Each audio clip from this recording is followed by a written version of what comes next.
はい、皆さんこんにちは。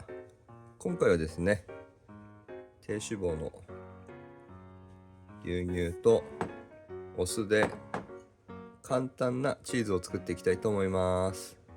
はい、ということでもうやっていきます。はい、お鍋を準備しまして、牛乳ですね。冷蔵庫から取り出した牛乳です。を1リットルね、入れます。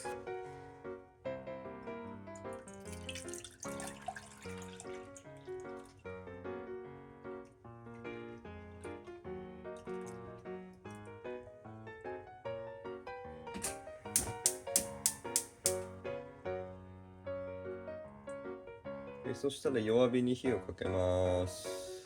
はい、お酢の量はですね、だいたい 50ml ぐらいですね。入れます。50g ですね。もう入れちゃいます。はい、入れました。はい、あとはかき混ぜていく感じですね。で、完成でございますね。はい、かき混ぜます。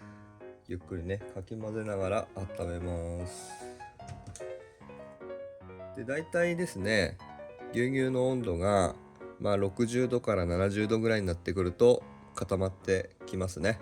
そうすると、だいたい牛乳が分離して、チーズと、水ですね、液体に分かれます。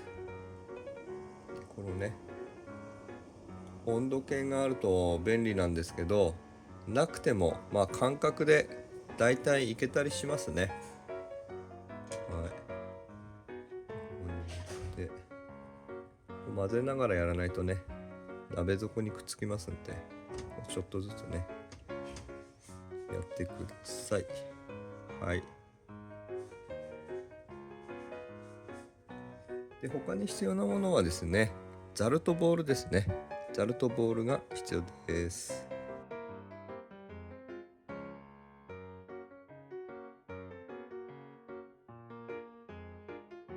はい、だいたい65度とか66度ぐらいになったんでね、火止めました。はい、あとこのままちょっとですね、数分放置していきたいと思います。